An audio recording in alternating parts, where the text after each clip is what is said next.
আসসালামু আলাইকুম এভরিওয়ান, সবাই কেমন আছেন? আশা করি আল্লাহর রহমতে সবাই ভালো আছেন। স্বাগতম জানাচ্ছি নতুন একটা ভিডিওতে। তো আশা করি ভিডিওটা দেখবেন। আজকে রান্না করব বুটের ডাল দিয়ে দেশি মুরগি রান্না করব, তো সেটা আপনাদের সাথে শেয়ার করব। আশা করি ভিডিওটা দেখবেন, ভালো লাগবে। তো আমি মুরগির মাংসটা আগের থেকে ধুয়ে পরিষ্কার করে নিয়েছি, আর এখন কড়াইতে তেল দিয়েছি পরিমাণ মতো। এরপরে পেঁয়াজ কুচি দিয়ে দিলাম। পেঁয়াজটাকে একদম লালচে কালার করে, ব্রেস্তার কালার করে ভেজে নেব, তাহলে মুরগির মাংসটা খেতে ভালো লাগবে। তা আমি এখানে একটা তেজপাতা, দারুচিনি, এলাচ দিয়ে দিলাম। তো পেঁয়াজটাকে ব্রাউন কালার করে ভেজে নেব। এরপরে এখন 1 চামচ আদা বাটা, 1 চামচ রসুন বাটা দিয়ে দেব, আর 1 চামচ জিরা বাটা দিয়ে দেব। মশলার পরিমাণটা একটু বেশি দেব আমি। তো মশলাটাকে কিছুক্ষণ কষিয়ে নেব আমি।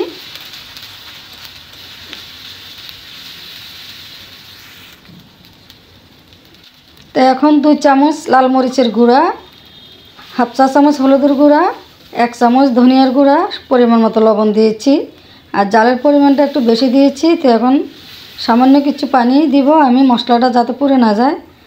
তো মশলাটাকে ভালো করে কষিয়ে নেব আমি, আর জালের পরিমাণটা একটু বেশি দিয়েছি।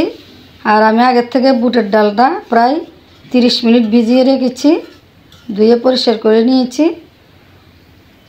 তো মশলাটা ভালো করে কষিয়ে নিতে হবে, যাতে কাঁচা কোনো গন্ধ না থাকে, আর মাংসটাও খেতে খুব ভালো লাগবে। আর জালের পরিমাণটা দিয়েছি এ কারণে, যেহেতু বুটের ডাল রান্না করব, সাথে একটা আলু দিয়েছি।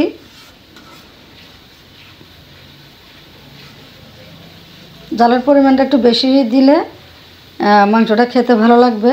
এখন আপনারা জাল কমিয়ে বাড়িয়ে দিতে পারেন।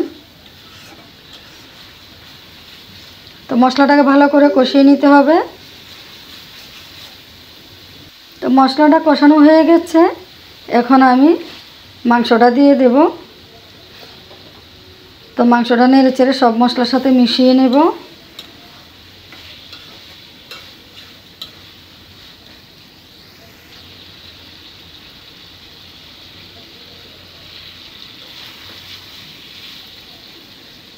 তো মশলার সাথে ভালো করে মিশিয়ে নিলাম। এরপরে কিছুক্ষণ ঢেকে দিয়ে রান্না করে নেব, ভালো করে কষিয়ে নিতে হবে।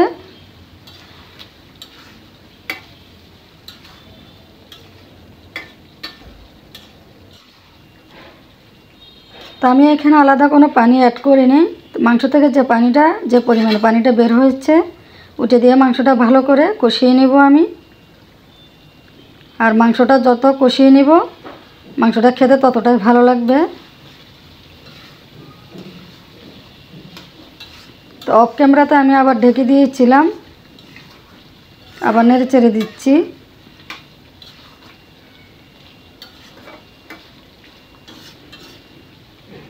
তো আমি আরও কিছুক্ষণ কষিয়ে নেব।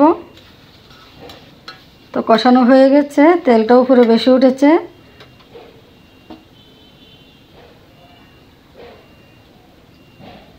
তো এখন আমি বুটের ডাল আর আলুটা দিয়ে দেব আমি।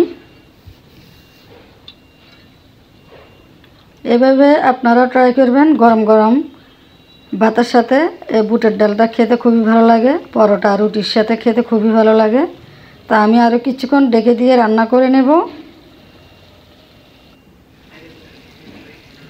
তো বুটের ডাল আলুটা প্রায় মোটামুটি সিদ্ধ হয়ে গেছে। তো কষানো হয়ে গেছে।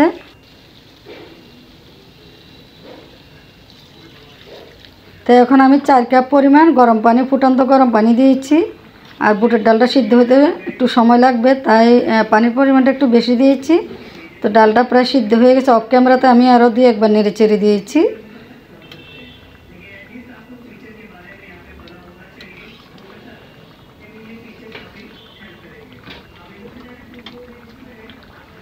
তো হয়ে গেল আমার দেশি মুরগি দিয়ে বুটের ডাল আলু রান্না। আমার ভিডিও যদি ভালো লাগে অবশ্যই আমার চ্যানেলটি সাবস্ক্রাইব করবেন, আর ফেসবুক পেজটি অবশ্যই ফলো করবেন, যাতে আমি নতুন নতুন ভিডিও আপলোড করার সাথে সাথে আপনাদের কাছে নোটিফিকেশন চলে যায়। আর ভিডিও ভালো লাগলে অবশ্যই লাইক, কমেন্ট, শেয়ার করবেন।